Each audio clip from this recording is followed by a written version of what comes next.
Hoje eu vou ler para vocês o capítulo 41 do livro Os Mensageiros, de autoria do espírito André Luiz, psicografado por Francisco Cândido Xavier. Capítulo 41 Entre Árvores. Decorridos alguns minutos, atingíamos pequena propriedade rural, povoada de arvoredo acolhedor. Laranjeiras em flor perdiam-se de vista. Bananeiras estendiam-se em leque, enquanto o goiabal de longe semeava-se as manchas fortes de verdura. A relva macia convidava ao descanso, e o vento calmo passava de leve sussurrando alguma coisa através da folhagem. Aniceto respirou a longos haustos e falou. Os desencarnados, embora não se fatiguem como criaturas terrestres, não prescindem da pausa de repouso. Em geral, nossas operações à noite são ativas e laboriosas. Apenas 1/3 dos companheiros espirituais em serviço na crosta conserva-se em atividade diurna. E, notando-nos a curiosidade justa, sentenciou: aliás, isto é razoável. O dia terrestre pertence com mais propriedade ao serviço do espírito encarnado. O homem deve aprender a agir, testemunhando compreensão das leis divinas. Pelo menos, durante certo número de horas, deve estar mais só com as experiências que lhe dizem respeito. Nosso instrutor amigo sorriu e observou. O dia e a noite constituem para o homem uma folha do livro da vida.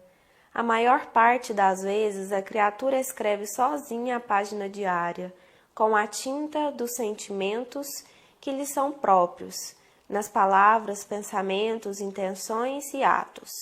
E no verso, isto é, na reflexão noturna, ajudamo-la a retificar as lições e acertar as experiências quando o Senhor nos permite.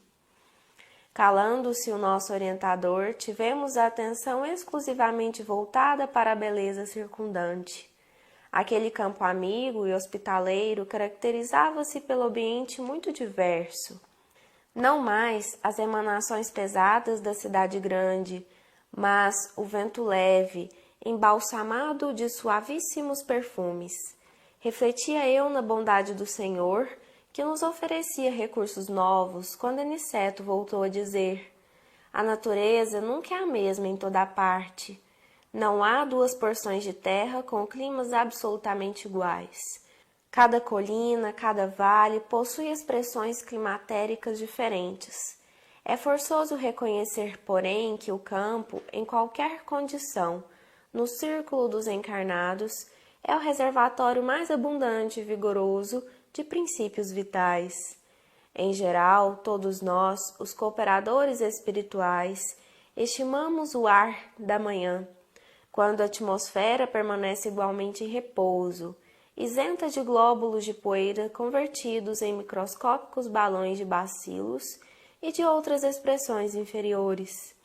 Entretanto, os trabalhos de hoje não nos permitiram o descanso mais cedo. Apoiamo-nos no veludoso revaldo e, percebendo-nos a sede de saber, Aniceto prosseguiu. Assim me explico porque na floresta temos uma densidade forte, pela pobreza das emanações, em vista da impermeabilidade ao vento. Aí o ar costuma converter-se em elemento asfixiante, pelo excesso de emissões dos reinos inferiores da natureza. Na cidade, a atmosfera é compacta e o ar também sufoca, pela densidade mental das mais baixas aglomerações humanas. No campo, desse modo, temos o centro ideal.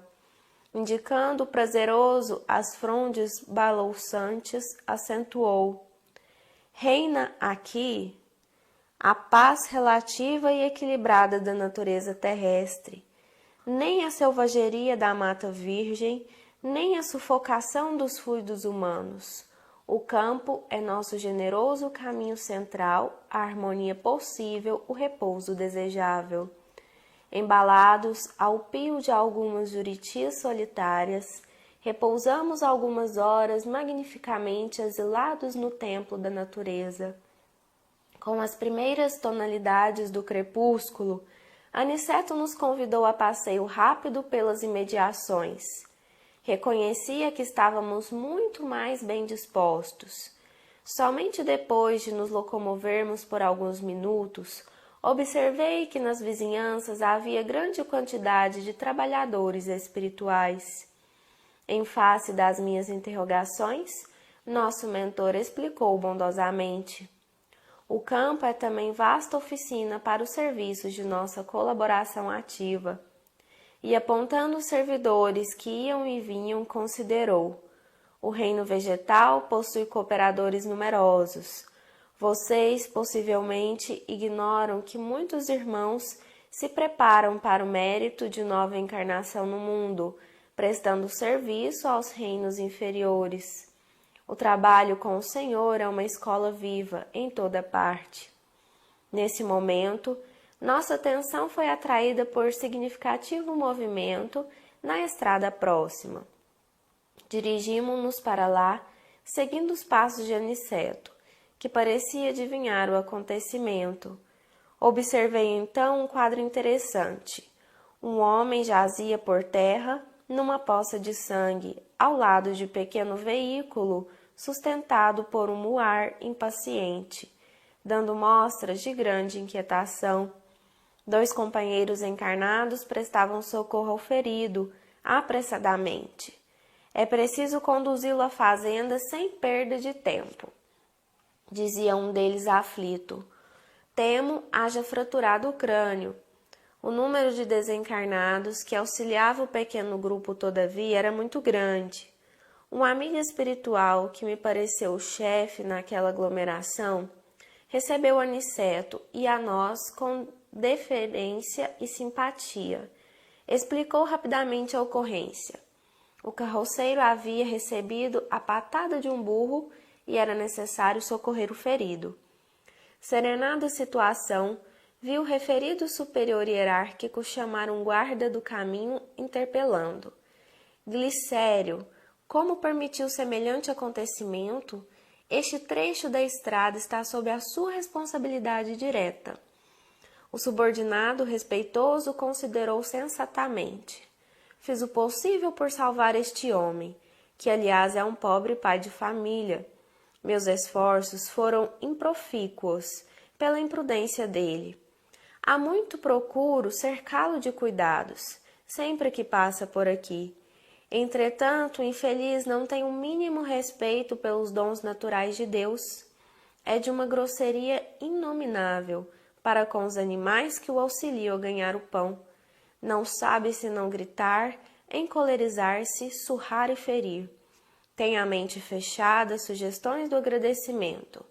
Não estima senão a praga e o chicote. Hoje, tanto perturbou o pobre muar, que o ajuda, tanto que o castigou, que pareceu mais animalizado. Quando se tornou quase irracional pelo excesso de fúria e ingratidão, meu auxílio espiritual se tornou ineficiente. Atormentado pelas descargas de cólera do condutor, o burro humilde o atacou com a pata. Que fazer? Minha obrigação foi cumprida. O superior, que ouvia atenciosamente as alegações, respondeu sem hesitar: tem razão. E como dirigisse o olhar a Aniceto, desejando aprovação, nosso orientador afirmou: auxiliamos o homem quanto esteja em nossas mãos. Cumpramos nosso dever com o bem, mas não desprezemos as lições. Este trabalhador imprudente foi punido por si mesmo. A cólera é punida por suas consequências. Ao mal segue-se o mal. Se os seres inferiores, nossos irmãos no grande lar da vida, nos fornecem os valores do serviço, devemos dar-lhes, por nossa vez, os valores da educação. Ora, ninguém pode educar odiando, nem edificar algo de útil com a fúria e a brutalidade. E indicando um grupo que conduzia o ferido a uma próxima casa, concluiu imperturbável: como homem comum, nosso pobre amigo sofrerá muitos dias, chumbado ao leito. Entre as aflições dos familiares, demorar-se-á um tanto a restabelecer o equilíbrio orgânico. Mas, como espírito eterno, recebeu agora uma lição útil e necessária. Altamente surpreendido, reparei na grande serenidade do nosso orientador e comecei a compreender que ninguém desrespeita a natureza sem o doloroso choque de retorno a todo tempo.